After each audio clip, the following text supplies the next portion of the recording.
Cristiano Ronaldo, the boy who refused to lose. Hello, my amazing friends. Today, I have something truly special for you.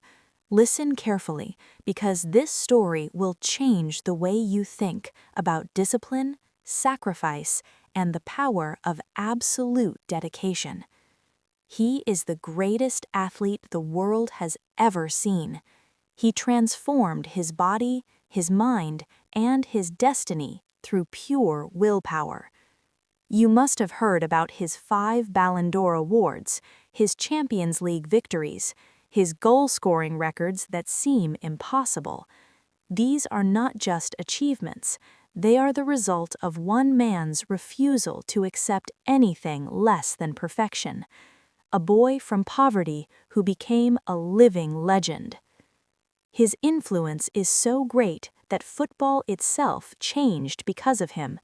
Many training methods, dietary habits, and standards of athletic excellence we see today came from his obsessive pursuit of greatness. But how did he become Cristiano Ronaldo, the most followed person on earth, the highest paid athlete in history? He was not born with a silver spoon. He came from the poorest part of a small Portuguese island where people struggled just to survive. His father was an alcoholic. His family lived in a tiny house with a tin roof. He had every reason to fail, yet he became the most successful footballer of all time. So if you are struggling today, if you come from nothing, if people doubt you because of where you're from, this story is for you, because Cristiano Ronaldo himself started with less than nothing. He started with hunger, real hunger, and he transformed that hunger into fuel. This is a story of poverty, rejection, superhuman discipline, and unstoppable ambition. So sit back, listen carefully, and enjoy. This will not only inspire you, but also show you that talent means nothing without work, dreams mean nothing without sacrifice, and comfort is the enemy of greatness. The beginning, born into poverty. It was February 5, 1985, on a small Portuguese island called Madeira. In the poorest neighborhood of Funchal, the island's capital, a baby boy was crying in a tiny house. His mother, Maria Dolores, held him close, tears streaming down her face. They named him Cristiano Ronaldo dos Santos Aveiro. The name Ronaldo came from his favorite actor, Ronald Reagan. Little did they know that one day this name would be spoken in every corner of the world. Madeira is a beautiful island in the Atlantic Ocean, but beauty doesn't feed families. The Aveiro family lived in extreme poverty. Their home was so small that Cristiano shared a room with his 3 siblings, 2 sisters, Elma and Katja, and a brother, Hugo. The house had a tin roof. When it rained, water leaked inside. The walls were thin. There was barely any furniture. Sometimes there wasn't enough food for everyone. Cristiano's father, José Denise Aveiro, worked as a kit man at a local football club. He washed uniforms, carried equipment, did whatever jobs no one else wanted. He worked hard, but he earned almost nothing. And worse, he drank. Every day, every night. Alcohol was his escape from the poverty he couldn't overcome. Cristiano's mother, Dolores, worked as a cook and a cleaner. She scrubbed floors in hotels and wealthy people's homes. She worked morning, noon, and night just to put food on the table, but it was never enough. Young Cristiano saw everything. He saw his mother crying from exhaustion. He saw his father stumbling home drunk. He felt the shame of wearing the same torn clothes to school day after day. He knew what it meant to be hungry, really hungry. Other children mocked him. They called him names because of his poverty, because his clothes were dirty, because he was different. But Cristiano didn't cry. He got angry, and that anger became his fuel. From the age of 5, Cristiano had one escape: football. Every moment he wasn't in school, he was playing football. On the streets, on the beach, anywhere he could find space and a ball. He was obsessed, completely obsessed. While other children played video games or watched TV, Cristiano practiced. Morning, afternoon, evening, night. He would practice until his feet bled, until his legs gave out, until his mother had to drag him home. His father noticed his talent. Despite his drinking, Jose loved football. He would take young Cristiano to watch local matches. He would tell him, "You can be different, you can escape this life, but only if you work harder than everyone else." Those words planted a seed in Cristiano's mind, a seed that would grow into an unbreakable belief. Hard work beats talent, always. At age 8, Cristiano joined a local youth team called Andorranha, the same club where his father worked. He was small, skinny, and poor, but when he touched the ball, something magical happened. He moved differently, he thought differently, he had a fire inside him that no one else had. By age 10, Cristiano was already the best player in Madeira. Every club wanted him. But there was a problem. To become a professional footballer, he needed to leave the island. He needed to go to mainland Portugal, where the real academies were. And that's when Sporting Lisbon gave him his first big opportunity. But even then, Cristiano's family could barely afford to keep him in football. His mother worked extra shifts. His siblings sacrificed their own dreams so Cristiano could chase his. And then, at just 12 years old, everything changed. A scout from Sporting Lisbon, one of Portugal's biggest clubs, came to Madeira. He watched Cristiano play, and he knew immediately this boy was special. Sporting offered Cristiano a spot in their academy, but there was a condition. He had to leave his family. He had to move to Lisbon, over 600 miles away. He had to leave everything he knew and go to a city where he knew no one. His mother held him that night and cried. Cristiano was just 12 years old, a child, but he looked at her and said, "Mama, I'm going to make you proud, I promise." And with that promise, Cristiano Ronaldo left his island, his family, and his childhood behind. He was about to enter the hardest years of his life. The struggle, alone in Lisbon. In 1997, 12-year-old Cristiano Ronaldo arrived in Lisbon with one small bag, his football boots, and his mother's tears still wet on his cheeks. He moved into Sporting Lisbon's youth dormitory, a small room he shared with 3 other boys. Everything about Lisbon was different. The city was huge and intimidating. The people spoke with a different accent. The other boys at the academy came from wealthier families. They had nice clothes, spending money, and confidence. Cristiano had none of that. He was the poor kid from the island, the outsider, the nobody. And immediately, the bullying began. The other boys mocked his accent. They called him names: crybaby, country boy, peasant. They laughed at his worn-out clothes and old shoes. They excluded him from social groups. He ate lunch alone. He spent evenings alone. He cried himself to sleep. But worse than the bullying was the loneliness. Cristiano missed his family desperately. He would call his mother every week, crying, begging to come home. "Mama, I can't do this. I hate it here. Please let me come home." His mother, Dolores, would cry too. Her heart was breaking.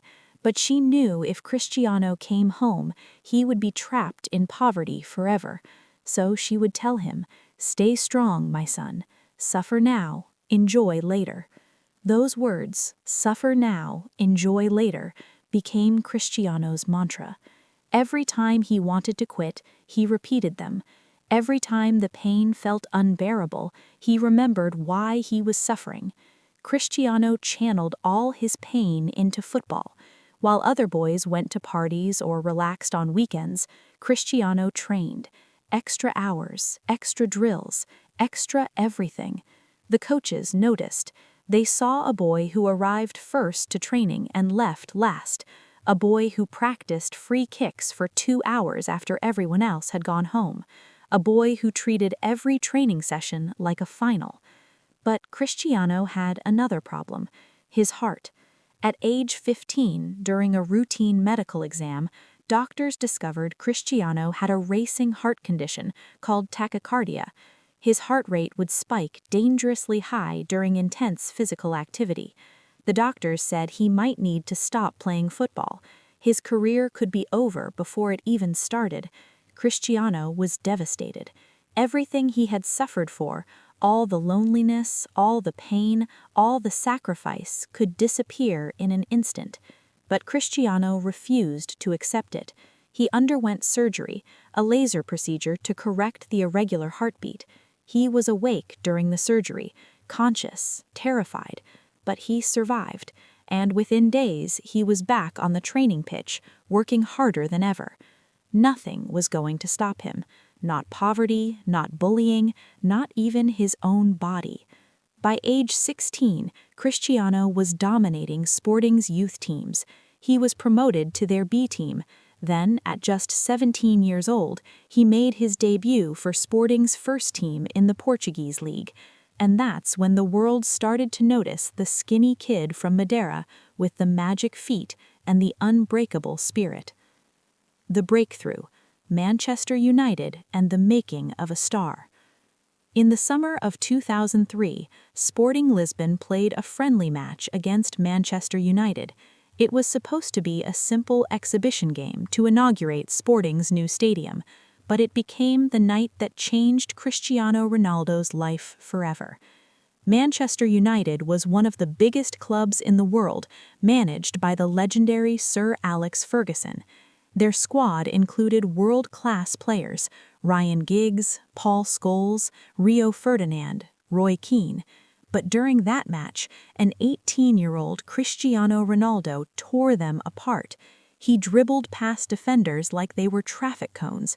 He ran at them with speed and skill they had never seen. He humiliated some of the best players in England. At halftime, the Manchester United players went to their manager and said, "Boss, you have to sign this kid, right now." Sir Alex Ferguson agreed. Within 48 hours, Manchester United had negotiated Cristiano's transfer for £12.24 million, a record fee for a teenager. Cristiano was given the legendary number 7 shirt, previously worn by George Best, Brian Robson, Eric Cantona, and Beckham. The pressure was enormous. Cristiano was 18 years old, joining the biggest club in England, wearing the most iconic shirt in football history. Expectations were sky high, and at first, Cristiano struggled. He was skillful but inconsistent. He would dribble brilliantly one moment and lose the ball the next. English football was faster, more physical, more brutal than anything he'd experienced. Defenders kicked him. Fans booed him when he made mistakes. The media criticized him for being too flashy, too selfish. Cristiano felt the weight of failure crushing him. After matches, he would sit in the locker room in tears, frustrated with himself. Other players would tell him to relax, to enjoy the game, but Cristiano couldn't. He demanded perfection from himself. Sir Alex Ferguson saw something special in Cristiano, not just talent, but hunger, a burning desire to be the best that couldn't be taught.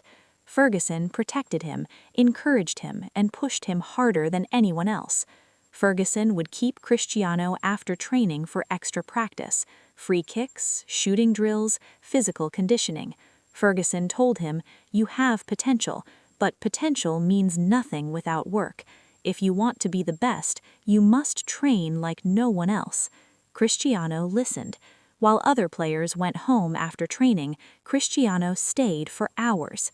He worked on his weak foot until it became as good as his strong foot.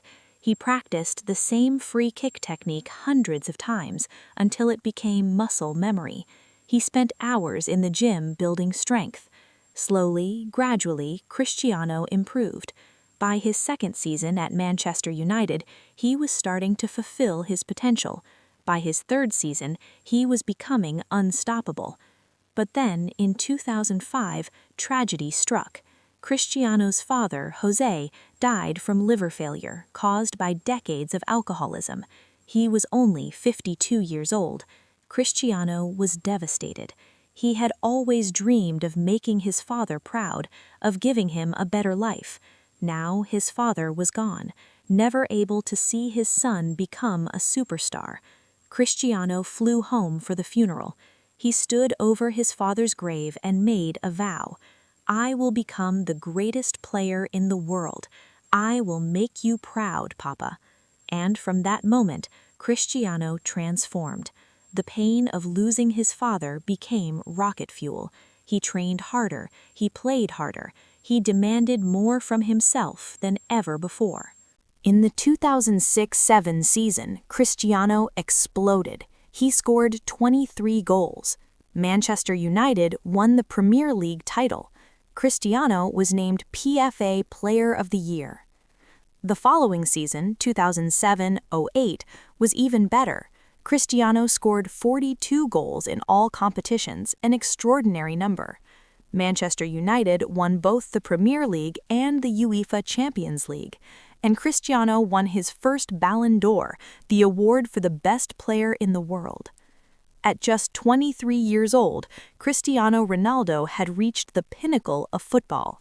But he wasn't satisfied, not even close, because there was another player in the world who was considered better than him, a little magician from Argentina named Lionel Messi. And Cristiano couldn't accept being second to anyone. The rivalry, Messi versus Ronaldo and the pursuit of greatness. In 2009, Cristiano Ronaldo made the most expensive transfer in football history. Real Madrid paid Manchester United £80 million, a world record, to bring Cristiano to Spain. Real Madrid was the biggest club in the world, but they had a problem. Their greatest rivals, FC Barcelona, were dominating Spanish football, and Barcelona had Lionel Messi, a genius who was being called the best player ever. Cristiano joined Real Madrid with one mission: beat Barcelona, beat Messi, prove he was the greatest of all time. What followed was the greatest individual rivalry in sports history. For over a decade, Cristiano Ronaldo and Lionel Messi pushed each other to heights no footballer had ever reached. Every time Messi scored a hat-trick, Cristiano scored 4 goals. Every time Cristiano won an award, Messi won the next one. They broke every record. They redefined what was possible in football. But their rivalry wasn't just about goals and trophies. It was about philosophy. Messi was natural genius, effortless, artistic, born to play football. Cristiano was manufactured excellence, built through discipline, sacrifice, and relentless work. People would debate endlessly, who is better, Messi or Ronaldo? But the truth is, they needed each other. Without Messi, Cristiano wouldn't have pushed himself so hard. Without Cristiano, Messi wouldn't have reached such heights. At Real Madrid, Cristiano became a goal-scoring machine. Season after season, he scored over 50 goals. He won 4 more Ballon d'Or awards, bringing his total to 5. He won 4 Champions League titles with Real Madrid. He became the club's all-time leading scorer with 450 goals in just 438 matches, an absurd ratio. But it wasn't just the goals, it was how Cristiano transformed himself. When he arrived at Manchester United, he was a tricky winger. By the time he left Real Madrid, he was a complete striker, powerful in the air, deadly with both feet, a specialist at free kicks and penalties, and clutch in the biggest moments. his work ethic became legendary. Stories spread about Cristiano's training routine. He trained 3 to 4 hours every day. He did 3,000 sit-ups daily. He maintained 7% body fat, lower than most professional athletes. He followed a strict diet with 6 small meals a day. He slept in 90-minute cycles 5 times a day instead of one long sleep. He never touched alcohol or unhealthy food. His teammates were amazed. At Real Madrid, younger players would arrive early for training, only to find Cristiano already there, drenched in sweat, having completed a full workout before training even started. Karim Benzema, his strike partner, said, "Cristiano is not human, he is a machine built for football." Sergio Ramos said, "I've never seen anyone so dedicated, so obsessed with being the best." But Cristiano's perfectionism had a dark side. He was obsessed with his appearance, his body, his image. He would check himself in mirrors constantly. He studied videos of his matches, analyzing every movement. He demanded the same perfection from his teammates, often shouting at them when they made mistakes. Some people called him arrogant, narcissistic, self-centered, and maybe they were right, but Cristiano didn't care. He knew that to be the best, you can't worry about what people think. You have to believe in yourself even when others doubt you. In 2018, after 9 incredible years at Real Madrid, Cristiano shocked the world again.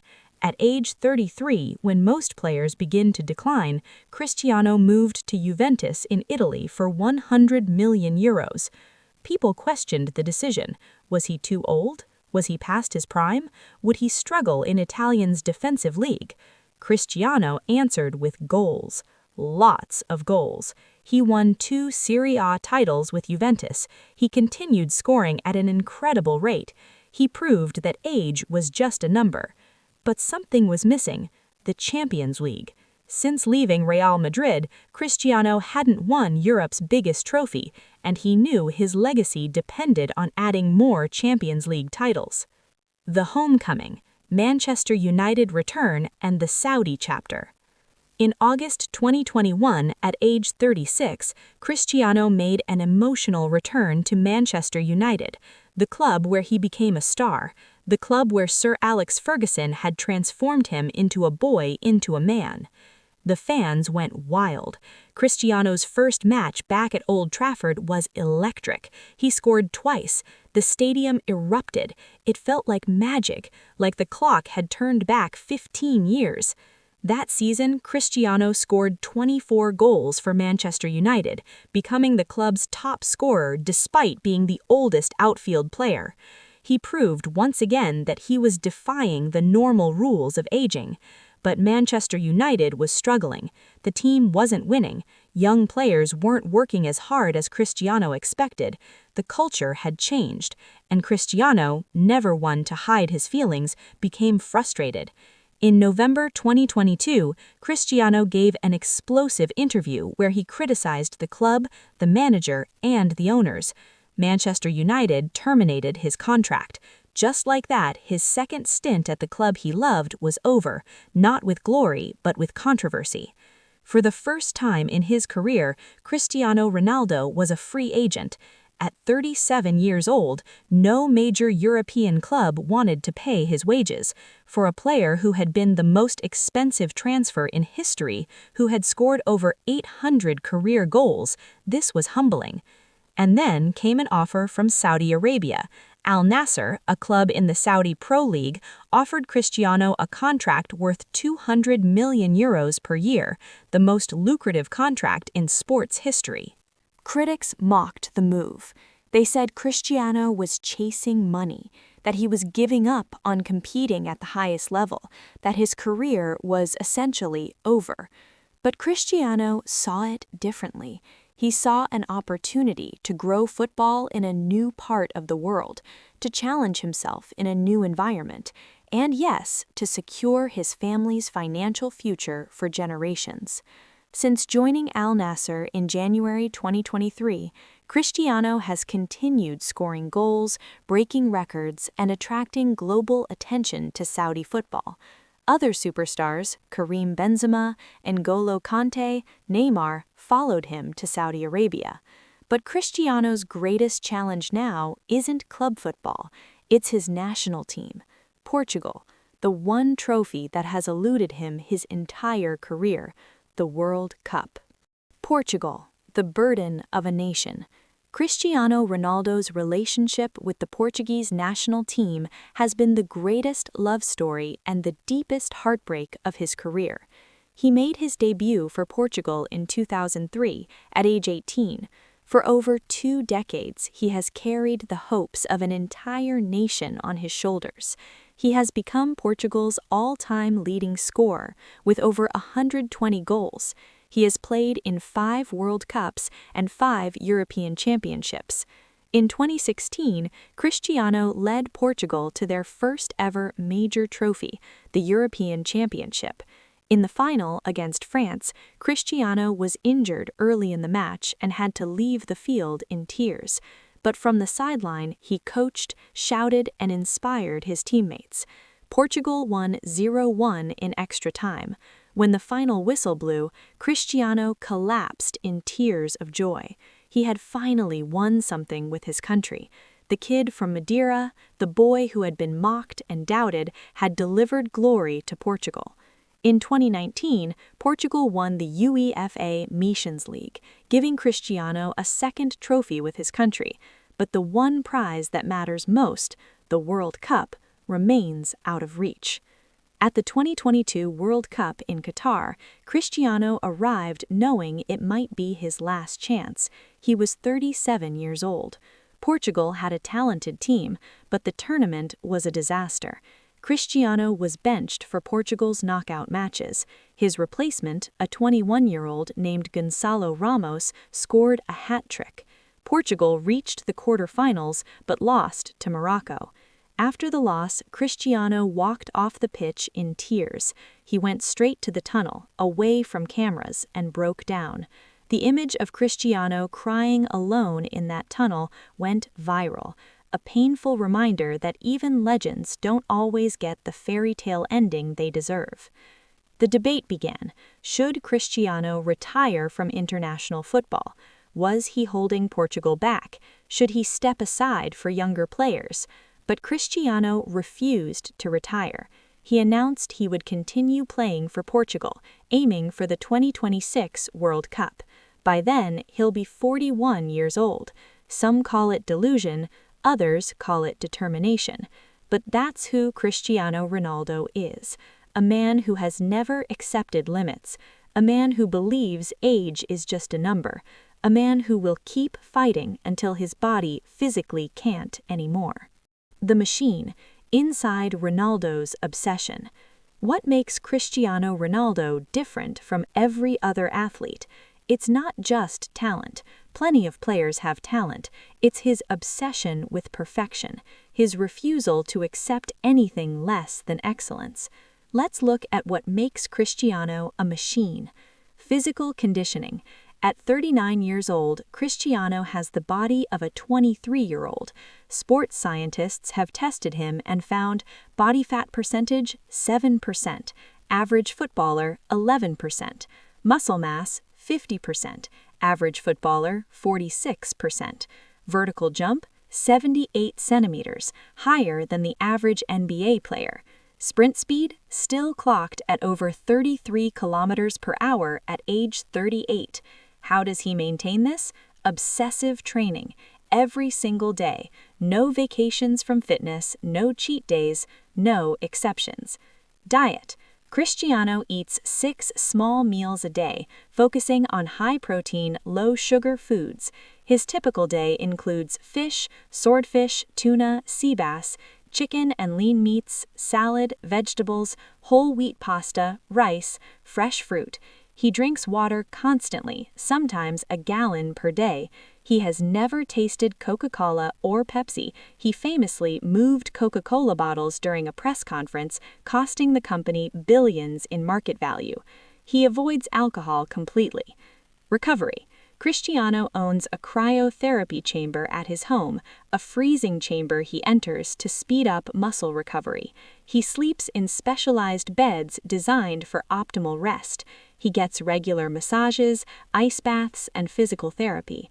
Mental preparation. Before every match, Cristiano visualizes success. He watches videos of his greatest goals. He studies his opponent's weaknesses. He arrives at stadiums hours before his teammates to prepare mentally. His sports psychologist revealed that Cristiano practices a technique called positive affirmation, repeating to himself, "I am the best. I will score. I will win." Some call it arrogance, Cristiano calls it confidence, and the results speak for themselves. The numbers.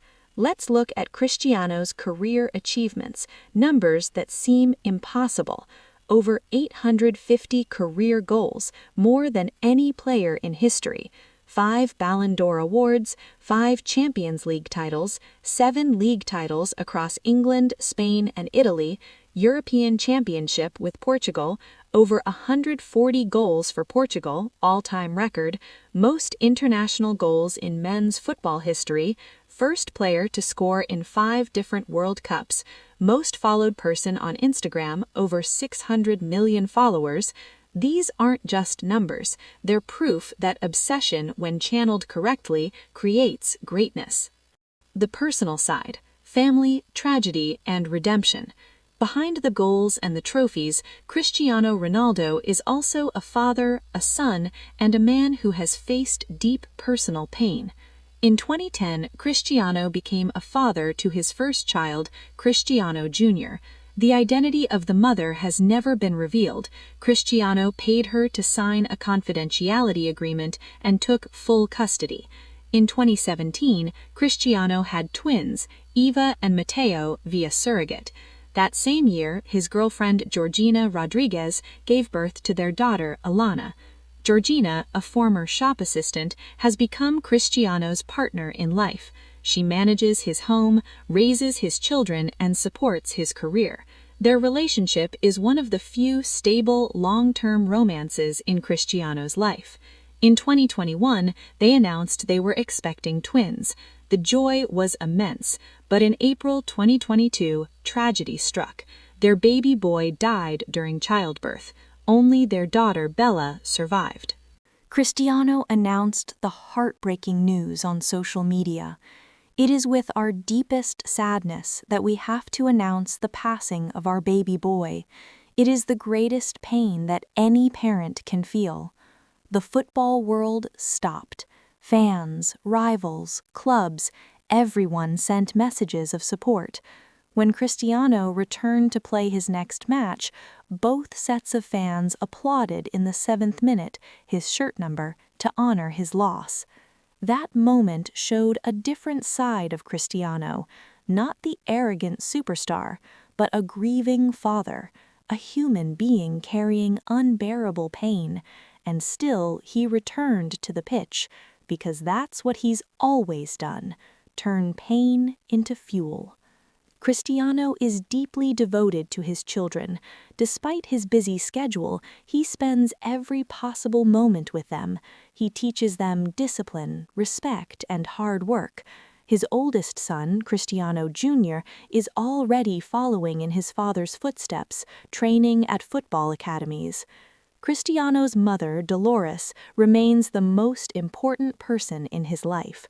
He calls her every day. He credits her for every success. He has said many times, "Everything I am, I owe to my mother. She sacrificed everything for me." In 2020, Dolores suffered a stroke. Cristiano immediately flew home to be by her side. He stayed with her for weeks, missing matches, because family comes first. This is the side of Cristiano the public rarely sees, the loyal son, the devoted father, the man behind the machine. The legacy, what Cristiano Ronaldo teaches us. Today, Cristiano Ronaldo is 39 years old. He has lived one of the most extraordinary lives in sports history. from poverty in Madeira to becoming the most followed human being on Earth, from a lonely, bullied child to the highest paid athlete in history, from doubt and struggle to 5 Ballon d'Or awards and over 850 career goals. But what makes Cristiano Ronaldo truly legendary is not his trophies or his wealth. It's what he represents. It's what his life teaches us. Lesson 1. Talent is overrated. Work ethic is everything. Cristiano was not the most naturally gifted player. Messi had more natural ability, but Cristiano worked harder than anyone. He out-trained, out-studied, and out-sacrificed everyone. Lesson 2. Your circumstances don't define you. Your response to them does. Cristiano came from poverty, faced bullying, lost his father young, had a heart condition, every excuse to quit, but he used every obstacle as fuel. Lesson 3. Obsession is a superpower. Society tells us to be balanced. Cristiano ignored that advice. He became obsessed with being the best, and that obsession created greatness. Lesson 4. Age is a mindset, not a limit. At 39, Cristiano is still competing at the highest level, still scoring goals, still defying expectations. He proves that dedication to your craft can extend your peak far beyond normal limits. Lesson 5. Confidence isn't arrogance, it's self-belief backed by preparation. Cristiano believes he's the best because he prepares like no one else. He earns his confidence through thousands of hours of work. Lesson 6. Suffer now, enjoy later. His mother's words became his life philosophy. Cristiano sacrificed comfort, pleasure, and ease for decades. Now he enjoys a life most people can only dream of. Lesson 7. The greatest opponent is yourself. Cristiano's rivalry with Messi pushed him, but his real competition was always with himself, constantly trying to be better than he was yesterday. Final message: become obsessed. My amazing friends, you have a dream, right? Maybe you want to be an athlete, an entrepreneur, an artist, or simply the best version of yourself. But sometimes you struggle with discipline, with consistency, with sacrifice. Let me tell you something powerful today. Cristiano Ronaldo was not born special. He was born poor, with every disadvantage you can imagine, but he made a decision to outwork everyone. While others partied, he trained. While others slept in, he was in the gym. While others made excuses, he made progress. Day after day, year after year, for decades. That's the difference between dreamers and achievers. Dreamers talk about what they want. Achievers do the work when no one is watching. You don't need to be the most talented. You don't need to come from privilege. You don't need perfect circumstances. You just need to be willing to work harder, longer, and smarter than anyone else. Cristiano Ronaldo teaches us that greatness is a choice, a daily choice, a choice to train when you're tired, to practice when you'd rather rest, to push when you'd rather quit. So, my friends, whatever goal you're chasing, whatever dream keeps you awake at night, whatever success you desire, decide right now that you will become obsessed with it. Not casually interested, not trying your best, obsessed. Because casual effort produces casual results, but obsession creates legends. Remember what Cristiano said: your love makes me strong, your hate makes me unstoppable. Let the doubters fuel you, let the obstacles strengthen you, let the pain build you, and never ever stop working. Now, if this story inspired you even a little bit, then like this video so I know you felt the power of this message. Comment below and tell me, what are you willing to become obsessed with? What are you willing to sacrifice for? Subscribe and hit the bell icon because we are on a journey of learning, growing, and becoming unstoppable together.